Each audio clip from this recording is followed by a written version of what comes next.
as we move ever closer to either one of the greatest nights or worst nights in Tottenham's modern history.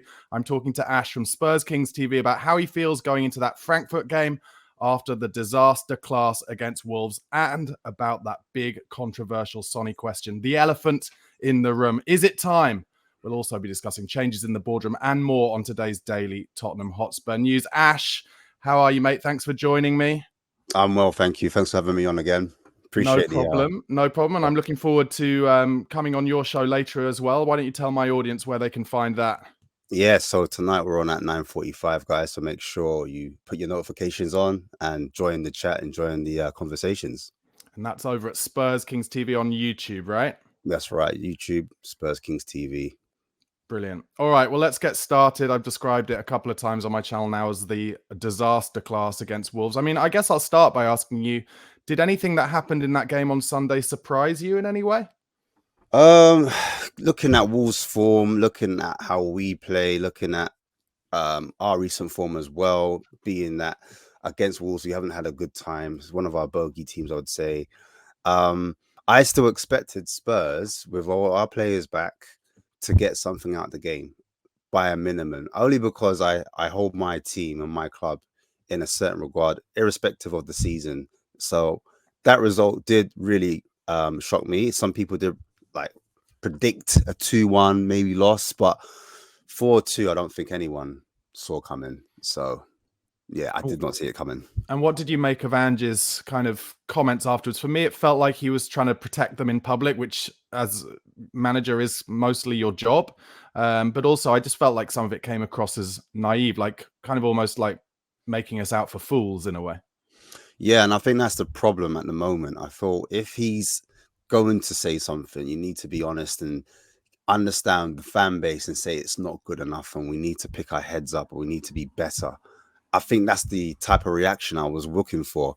Honesty is supposed to be his thing as well. Yeah, this is it. So I think this is what's making the gap and the bridge between himself and the fans a little bit more stressful, because they just think now he's almost like he's just selling, like a salesperson. They just sell whatever they think fans want to hear, and that creates distrust and disloyalty. And there's been a big fraction between us and him. So yeah, I don't think it went down too well with the fans, especially not myself.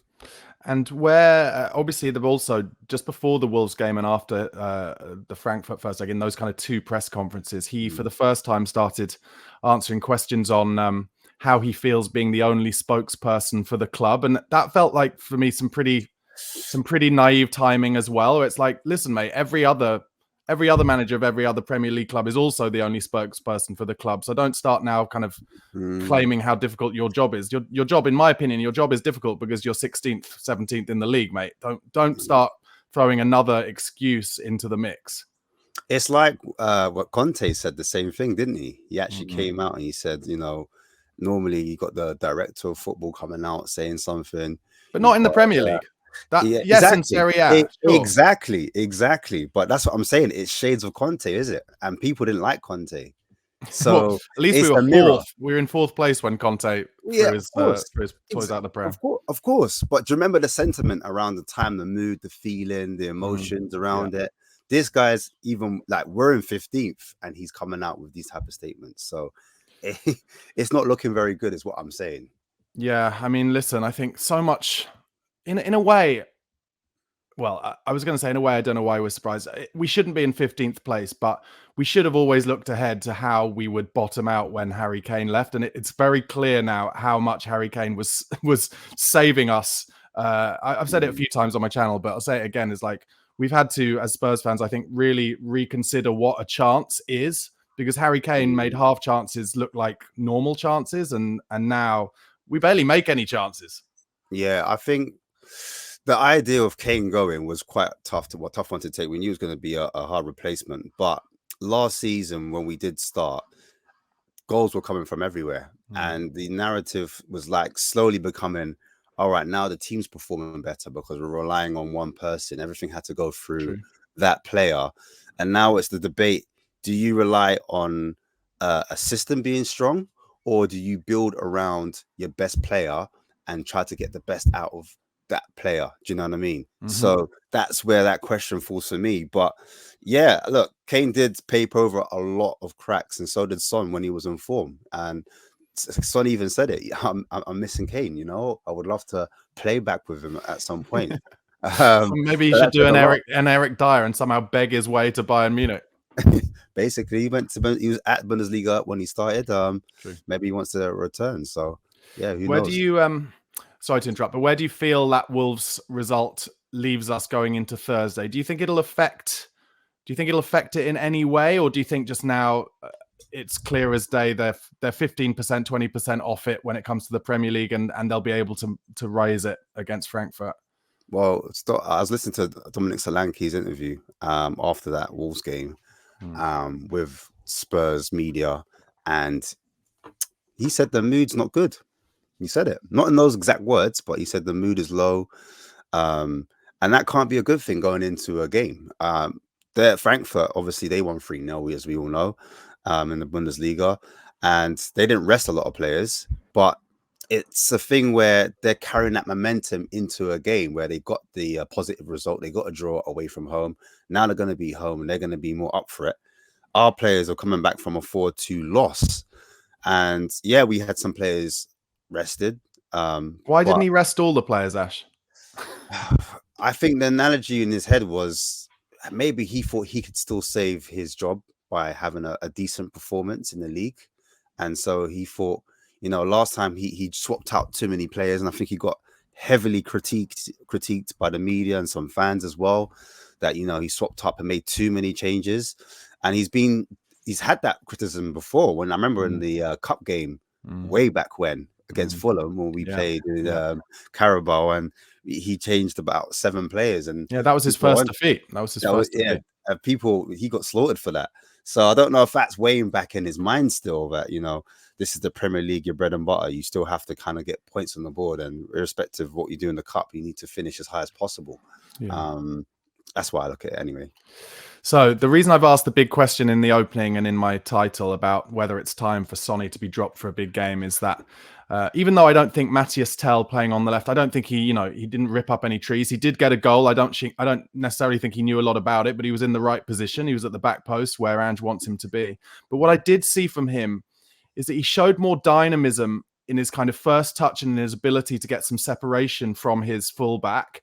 One thing I'd love to see from him more, but not that we see that much from Sonny when he's on the left either, is going outside his man. Tell was very predictable in coming inside, but I felt he did manage to get some separation. I felt his crosses were coming in a bit quicker than Sonny's have been for a while. So where are you at now? Do you feel like realistically Ange just gave him a full rest, maybe told the press that he had a little knock, but just said to Sonny, get a full rest, you'll definitely be playing on Thursday? Or is it potentially time to go with Tell and say, this is your chance to make yourself an early Spurs legend in what could just be a 6-month loan spell anyway? I feel like he'll get slaughtered if he leaves Son out the team, in my opinion. There's too many... the press, by the fans, both? Everyone, because if it doesn't go well, you're leaving out your club captain, who's now declared fit. Personally, you're saying that, you know, he had a knock in training. That's the reason why he didn't want to risk him, quote unquote. And then all of a sudden, he's not starting the most important game of the season. It doesn't send out a good message to the actual players. That this guy that's come in, Tell, who's been a 6-month loan stint and he's basically on trial, that he's going to get in over the club player. And now I do hear it, like, you know, Son is losing his legs, in my opinion. Some people would disagree. They were like, a better manager will get more out of him. Son playing closer to goal, just, you know, closer to the striker, you get the best out of him. He can run in behind. He hasn't got to, you know, pick the ball up from deep anymore. He hasn't got to start out wide and you know, be that 1v1 dribbler. That's not really his game anymore. But yeah, in this system, he has struggled. And I just feel that on any given game, it's football, Son can turn up. I have seen Son, it hasn't been coming off from lately, but I have seen him, you know, on the edge of the box, trying to hit those shots. I think it was against Frankfurt where his shot was saved. Yeah, one good strong wrist from the keeper, yeah. Yeah, and it was in that position where Son thrives in. So you kind of want to give Son that chance to kind of recreate that opportunity that he could score a goal and he could make a difference. And we have seen him in this competition turn up at times. So I personally think that he will stick with Son. He trusts Son. And Tell, in my opinion, I think as what you just said, he likes to go on the inside a lot more. I still think that relationship is a little bit off on that left hand side between him and Spence. I don't know what it is. Do you think Spence will play over a Doggy on Thursday though? And that's another thing. I think a Doggy will start. I think a Doggy will start. I think, and I'm not sure the relationship between a Doggy and Tell was there either.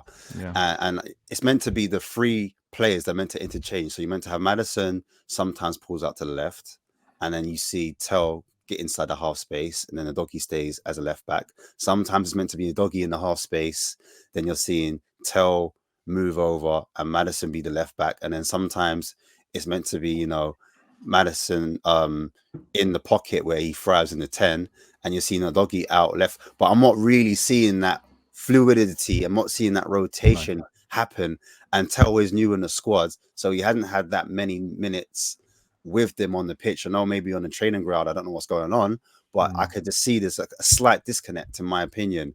And that's maybe reason why you're not maybe seeing him go on the outside, or naturally he likes to play a little bit closer, similar to Son, to the striker. Because when I'm watching him for France under 21s, his goals have come from out to in, meaning he drifts off from that left flank into that pocket and then gets his goals. Do you know what I mean? And we're not creating those type of environments where we bait the press onto us and then the space is in behind.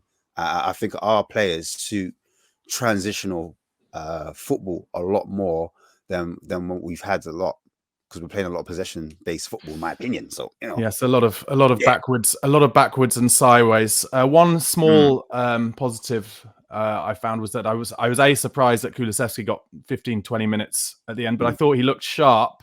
Is there some temptation, you think, for Ange to start him?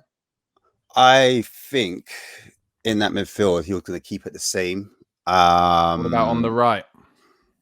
And Johnson getting that assist will bode him well in that area. I don't know if Johnson was poor again, though, wasn't he? Johnson was. You know what? I was watching a Sky interview yesterday, and it was with Thierry Henry. Oh yeah. And he was talking about Mo Salah, and they were talking about goals, you know. And he said, for me, you can score as many goals as you want, but you can have a bad game. He said himself, he would score a goal, and he said, I played awful. I played a terrible game. And then he said, there's games when he hasn't scored a goal, and he said, I played really well, and he may not get the recognition. And I think it's the same with Johnson. He may score a goal, but overall, has he had a good game? He assisted in that game, but did he do anything else that was notable? He did like one cross into the box, I saw. But apart from that, is he helping push the team up the pitch? Is he making runs to stretch the defense? Is he making like good runs? Has he got good movement? Is he coming in short then going long? Is he going? Do you know what I mean? Is he asking questions through passing? Yeah. Like for me, there's so much limitations to his game. I need to see a lot more aggression and more physicality, something he doesn't really possess. When I'm looking at players that have a skill set that, you know, some wingers, you know, they're more majinky. They can, you know, they're tidy with the ball. They're not really, you know, majinky. Yeah, he hasn't really got that in his game. So I'm he doesn't.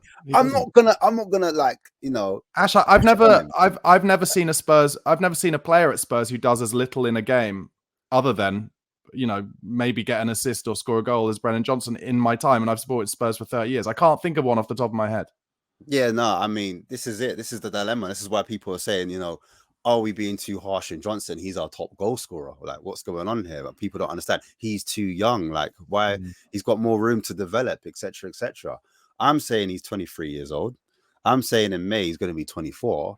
It's not that young. Do you know what I'm saying? Yeah. I know he looks young in the face and he might behave like a child, and he's very smiley. So mummy's boy on the screensaver. I get it. But that's got nothing to do with him on the pitch. I think on the pitch, he needs to show a little bit more aggressors, a lot more aggression. I'm seeing players like Gordon. Gordon's not a jinky type. Yeah. He's not a player that's going to be touching the ball 1,000 times. but he's quite similar. He's direct. He runs He puts fear into defenders in a way Johnson exactly, doesn't. exactly. And that's my problem. In a possession based team, you're not going to see a lot from Johnson, and you see a lot more from Johnson when he runs inside that channel, the pocket, inside the box. He's almost like a box crasher. Yeah, that's how I look at Johnson, box crasher type, and that's where he picks up his goals. Great movement, but in terms of on the wing, you're kind of isolating him, and you're not really getting the best out of him. So it comes down to profiling, and remember, it was Ange Postecoglou that said, he stuck his neck out and he said, "That's the player I want." He's the player.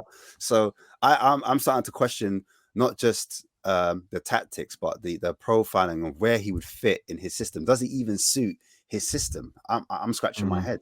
Let me before I move on to the next topic, let me ask you a very difficult question here. In terms of the lineup for Thursday night, which lineup do you think would cause more trouble to Frankfurt in terms of the forward line?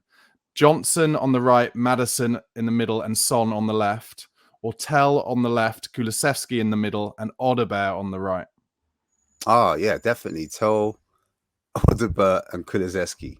Because I think that would be a dynamic forward line that would make Frankfurt think, oh, something different could happen here. The problem is, it's the setup, it's the tactical, it's the way we build up. If we were a more direct team, meaning that we play balls into the channels early, we want to build up with short passes. I think if I got it right, when I was looking at the stats, the goalkeeping stats in terms of playing out from the back, playing it short, we are number one in terms of playing it out from the back through the goalkeeper. So there's opportunities, maybe, when I call it the rest attack, meaning that you've got players that are high up the pitch, basically. Your strikers that are high up the pitch, that aren't contributing to the defensive shape. You kind of leave them up there just in case, there's a counter attack or you've got someone to play up to. So I would say if we had that formation, you could leave, both Tell up top on the left, and you could have Odebear out on the right. Do you know what I mean? Yeah. And then you could have Kulusevski dropping in and Solanke dropping in. So you've got two players that could win the second balls, and then they would look to find your Tell, or you look to find your Odebear, and they would start out and they go from out to in, and that would be us playing a little bit more direct, because what the keeper would do in Vicario, he would hit the flanks, or Romero would get on the ball, he would hit the flanks, or Porro, he would get on the ball and he would hit the flanks. Do you know what I'm saying? So you've got more of that direct, and you've got more of a mix-up. Am I making sense? Sorry, and the reason I ask is because one thing that I'm fed up with more than anything, and I was laughing when I was doing the watch-along on Sunday, I was laughing each time it happened so many times, is it was Archie Gray at right back, wasn't it? Or Christian Romero on the right-hand side of the centre-backs. They had the ball, and obviously, as part of the tactics, they're told, okay, get that ball out to Johnson, who's got, chalk on his feet, and he's come. But every time it comes to Johnson, because every opposition knows he's unwilling or unable to take it on the half-turn, his first touch moves him back down the byline, and inevitably, his second touch, he's never even brave enough to kind of go inside if, Bergvall's made a run once he came off the bench, or any other central midfielder. So he actually then often plays a difficult pass back to Gray in this instance, or Romero, who then has to turn away and go to Vicario. And it's basically pointless having Johnson on. And I feel bad about going at Johnson, because I feel like he gets a bad, like we've talked about, for the amount of goals he scored, he gets a bit of a bad deal. But it does come down to what you were saying, I think, which is he is clearly not suited to being a player who needs to be as wide as he can all the time, because he can't, because he doesn't take it on the half turn. The difference with Salah is, if Salah gets the ball in that position on the line, then the defender is like, is he going to stop and then go outside me, or is he going to take one touch and go inside me at pace? They know with Johnson, just get within 5 yards of him and he'll just go backwards and your job is done. And that's why I'd say, for me, and maybe it's a big risk to do it in such a big game, but for me, I think you'd be putting different questions in the opposition's mind by going, oh, hold on, they've started with Tell and Odebear out wide, and now we're going to have to think differently. See, I would have tried it in this Wolves game, or in a Southampton game, because he's saying, the mole, the hamstring, the hamstring's not true. The hamstring. I was going to bring us on to the mole later. The hamstring's not true. Another look, excuse. Odegaard's on the bench. Ha ha, what you guys talking about? Do you know what I mean? But Odegaard wasn't seen warming up. So I've all now got question marks. Was the Yeah. mole right? Do you understand? So I would have liked to see Kulusevski. I know he's not fit. And that's why he played him in the second half. And some people would argue you can't start Kulusevski after a long-term injury. But I just want to see something a little bit different when you've got that opportunity in the league to try new things, to change the formation a little bit, to just tweak. I'm not saying to, change your principles. I'm not saying that. I'm saying there's little things where, for example, pressing. I think our pressing is looking awful at the moment. We're really They're about 10 yards off. And it's uncoordinated. And the triggers are, for me, the triggers are terrible as well. And the best thing about Spurs under Ange, I thought, before it all went wrong, was the counter pressing. Counter pressing is non-existent. That's how we used to score about 25 to 30% of our goals. Where has that gone? So it's these little, and where we, like you're talking about Johnson mixing it up. I'm talking about the tactics, mixing it up in game. All right, today we're gonna go man for man in our press. All right, cool. Today we're gonna do a mid-block press. Do you know what I'm saying? Not who we are, mate. Not who we are, mate. You're slightly tweaking, you know what I mean? Sometimes you're keeping the teams guessing. Oh, they're gonna high press. Oh, all right, let's go long. All right, let's not press them as aggressively. Do you know what I mean? So it's those small nuances. Even our build up through the middle, through central areas, it's gone off. Like Bentancur is not playing bravery passes. I can't see him in the midfield playing passes that are brave anymore. Or the only person that's brave, in my opinion, on the ball has to be Romero. Romero will pass in, and sometimes Maddison will pass in. But in terms of like carrying that ball forward, carrying that ball out, I'd say Lucas is the only one. And that's why I didn't mind the mistake. I didn't mind the mistake from Lucas the other day. Do you know why? Because I'm like, actually, he's come on. He's trying to make something happen when everybody else for the rest of the game has just been passing it backwards and sideways. He did make something happen. And he did. And he was responsible for the goal. So I don't care about that. And I have to say, I didn't like Vicario going up to him afterwards and being like, oh, keep your head up, mate. You concentrate on yourself. Don't worry about the kid who's changed the game. Jesus. Anyway, look, Ash, yeah, exactly. Ash, I don't want to leave you. I don't want to keep you too long. So let's just plow through a few of the other things. Obviously, since we last spoke, I'm just calling him Vinay because I can't pronounce his surname. Joining as CEO. What are your thoughts on the kind of optics of that? I don't know. I was trying to do some research on it, and I don't know if I heard an Arsenal fan said he was demoted from a certain position, and that's how he landed on a job by fortune, by someone else dropping off or something like that. But that was just another Arsenal fan. I couldn't find that research. I couldn't dive deep enough. But from what I've read, I've seen that, he's taken the club from where they were 14 years ago. I think it had a 300 million profit, and he doubled it. Basically, he went to 600 million. So there are some reports that I've read that basically it's more likely that he'll be across the kind of stadium revenue side, having done similar with Arsenal, and then he took on a role at Wembley doing similar as well. Yes, and also the Olympics in 2012 as well. Yeah, so it's more like the overheads, the kind of commercial marketing side of things, where he's looking to grow the club, more like the PR, those side of things. So if we're seeing loads of PR, positive spin, it'll be down to him basically. So you don't think it could cause trouble for the dynamic Australian pairing of Scott Mann and Big Ange? That was his job. That was his job essentially. The commercial and the world's brands. That was. I thought Mann was more of the link man between Levy and the football side. That's how it came across. But at the same time, I was hearing that he was meant to oversee some of the women's football and some of the branding as well. That's from what I read. And that's why it was like a bit of a conflict of interest. And at the moment, if you're adding another cook into the kitchen, how many cooks are we having? Do you know what I mean? Yeah. And all these roles, like, what are they doing? Who's saying what? Like, how much say and how much power do these guys really have over Levy? So you've got another man. Yeah, exactly. So again, PR. I'm like, what are we doing there? Why are we even talking about this? It's a good point. It baffles me. Okay, just a few reports the back end of last week from one from Matt Law that Ange is going to leave whatever happens with the Europa League this summer, and also that transfer plans are currently on hold due to that uncertainty around the manager and the potential lack of European football. I mean, obviously there is a flip side to that, which is it's either no European football and this is officially the worst season in our Premier League history, or we win that Europa League and we're in the Champions League, and suddenly you're probably looking at spending an extra £100 million. Yeah, we've always been self-sufficient, haven't we? That's how it works, one in, one out. That's he's always told us that. But he's more risk averse. He would want to spend the 300 million on that hotel to get that done in time for the Euros 2028, which Ireland are hosting, and we're going to host a few games for that. So the hotel needs to be up and ready for that. The hotel, to be fair, just to play devil's advocate, the hotel was always part of the Northumberland development project, which was first put in place 20 years ago, and that won't be Tottenham Hotspur's money. That will be similar. That will be bank loans and stuff like the stadium. I don't think that's going to really affect anything. Funny but how he's optically, obviously, it's funny how he's able to find the investment, and it's like, as I said, PR is able to manage to get money for that. But then when it comes to our football, there's excuses. Yeah, we have to be, long term. We have to be sensible. Yeah, I mean, like, and when we're 15th, we're not trying to hear that. Do you know what I'm saying?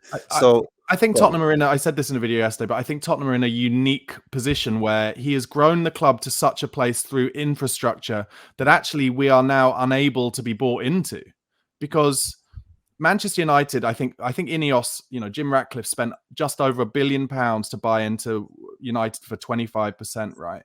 But Spurs are looking for a similar amount of money for 25% probably, but without like the history and the trophies and the world renown that Manchester United have. So all those people, even Qatar, who, by the way, who apparently Vinay is very close to the people in Qatar as well.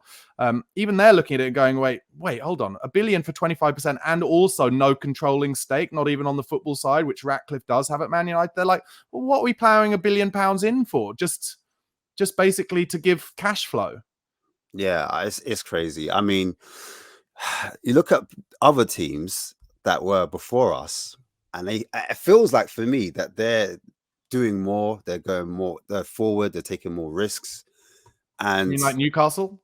Yeah, it's Newcastle to Newcastle name one they bought for about, I think they bought Newcastle for £300 million, and Spurs are basically asking for £1 billion for about a 33% investment or something. That is how ridiculous it is. So of course the Saudis are going to buy Newcastle. You know what? Daniel's actually friends with the PSG owners and some of those guys. Yeah. He regularly has talks with them, meetings with them, and we are the 9th richest team in the world. Doesn't mean anything though. But yeah, exactly. If you're not, and that's my whole point. That was in fact, it makes it worse for us because it means that nobody can afford to invest in us. That means we're stuck. Do you know what I mean? Because possibly we're going to possibly until Daniel Levy keels over. It's that same structure. What I'm talking about is the football. Like, there's no tweaking. There's no room for movement. There's no change in philosophy. No, my way or the highway. Pretty much stubborn. I've run this club this way. I've made it successful. I've grown it to this size. Me. And so, we're pretty much going to be. The window's going to be very interesting because I'm going to see other clubs going crazy. I've got a feeling it's going to be Ash. The window. Listen, people think they were upset with, in hindsight, with last year's window. This year, we're going to have added on the fact that we're no longer going to have the famed Ange phone call because I think Ange will be gone. But also, players. As I'm sure we've discussed before, we're already fishing in the waters outside of players who, City, United, Liverpool, Chelsea will have run the rule over first. So all players who they want will go to one of those. And that's not even taking into account Real Madrid, Barcelona, Bayern Munich, right? So we're fishing in those outside of those waters. And then when they look at who shall I go to, West Ham, Newcastle, those teams outside the Champions League, Aston Villa have bumped well above us now. We're fucked. It's going to be a very, very difficult summer transfer window. Risk averse, man. Risk averse. I think what they're going to try and do, and what they've been hinting at, is we need to be more like the Brightons of the world, the more like the Thomas Frank, Brentfords. Do you know what I mean? In terms of recruitment, and copy their models and look for players that aren't on everyone else's radar. Basically, what he's saying is, I'm going to have to nick a few of their players. So if Brighton are linked with a player, if Brentford are linked with a player, even Bournemouth now, we're going to have to start looking at their scouting. We should really just hire their scouts. In a weird way, I actually don't hate the fact, listen, if you bring me 4 more Lucas Bergvalls, I'm not going to complain. But unfortunately, we put ourselves in a position in the league this year where now the possibility, I think, of us getting like Eze or Gay or Wharton, I was speaking Very slim. when Palace were 2-0 and should have been 3-0 up against Man City. I was texting my Palace mate and I was like, cannot believe how good you are. And he was like, yeah, you've been linked with every single one of these players, including the manager. And I'm just like, well, why would they come to us right now? Like, we're not even going to pay that much higher wages than they do. Anyway, look, I went off. I just want to ask you one more question about a couple of things. Firstly, we mentioned Leakgate quickly. Where are you with that? Was that just like another Ange excuse to try and push responsibility off the league because he hasn't got the injuries anymore? He can't blame anything else, so he's trying to get into that. I found that embarrassing personally. Yeah, I mean, it's all time low. At this stage where you're seeing the manager call for different things and loads of fans are buying into it. They're saying, yeah, he's right. No, he's not. This is absolutely disgraceful. Happens at every club. It happens at every club. This is disgraceful, and I can't believe fans are actually like not defending this. And if you're not really a Tottenham supporter if you're defending this. And I was like, come on, guys, come on, man. What are we doing there? They don't see where the PR is and what the actual reality is. Do you know what I mean? Yeah. And sometimes you have to look at, not just your own club, but other clubs, as you said, because it does happen at every other League Cup. And nobody's complaining about it when you're 5th in the league. Exactly, you're getting on with it. Do you know what I mean? And as I said before, is there some truth to it? I mean, I could be in the mud if Odobert starts. Then we know, innit? But because I do think he prefers Odobert to Johnson. Yeah, at the moment. So if Odobert is fit, then we might see him start in this semi. Do you know what I mean? But he hasn't been pulling up trees either. So he hasn't, but at least he offers some kind of threat, I think, during the kind of main break of the game. And also, don't forget against AZ, he also got in at the back post in those Johnson positions as well. So that's giving one more option. Just finally, we mentioned Matthias Tell earlier. At this stage, we've got 6 league games to go. Would you take up that deal on a permanent? I mean, the reports coming out are that, and it's the least surprising report of all time, is that Daniel Levy is saying we want him, but we want to renegotiate. But has he shown you enough? If we get Tell, I still need a Son replacement. That's the problem. So I'm not saying, Tell, I can see the potential, because I think the fear is if we let him go, he will go somewhere else and thrive, and we would have missed out on a top signing. But in this system, and it depends what manager we have as well. Like, what system is he going to play in? Is he going to work with him? He's got a good head on his shoulders, got a good mentality. He says all the right things, etc. He scored a couple goals here and there. I did like him on that right-hand side. I think it was against Ipswich or not Ipswich. Was it against Southampton? I can't remember who it was. No, I can't either. He played on the right-hand side and he showed a little something different, using his weaker foot to shoot. And I'm like, right, his weaker foot's quite decent. But I'm just, I don't know if it's enough. If we do sign him, I don't want Diblin, but if we get Diblin, I don't want Tell. If that makes sense. Just to go back a couple of weeks though, why did Dibbling throw in one of the worst performances I've ever seen from a talented young player against Spurs? Do you think they got in his ear and said, just throw in a 2 out of 10 and we'll sign you? Yeah, because he played better against Villa. He honestly didn't even run, the boy. I kept on looking at him. He was not interested. It was a bad interview for me. If he was trying to show off to the Spurs fans, this is why you should get me, I was not impressed. So it's like, the point I'm making is I don't want a 19/20-year-old and then another 19/20-year-old again. Do you know what I mean? I don't want 2 of them. Either or. I'd rather have one promising player, and then I would like an experienced player, someone that has done it a bit more. He's in a higher team that's performing at a higher level. Do you know what I mean? Like Eze, for instance. But it balances it out. Do you know what I mean? Yeah. So, Eze for me, I would have it over Tell all day. Yeah. All right. Listen, Ash, thanks so much for being on the show. Really appreciate it. Tell the audience once again where they can subscribe to Spurs Kings TV. Yeah, Spurs Kings TV on YouTube, also on X as well. But yeah, we've got a show coming up tonight every Tuesday. Kind of do like a breakdown kind of analysis type of show. On a Tuesday, it's 9:45. So check that out. And also do a rival show, which is a bit more spicy. We've got a few rival fans on talking, whatever. But it's a good fun. It's laugh. And we just talk about football in general. The old days, the good days, the nowadays. Yeah, we mix that up. But yeah. The days when Spurs weren't in relegation battles. Brilliant. Guys, thank you so much for watching. Please do give this video a like if you haven't already, and subscribe to our channel and Spurs Kings TV as well.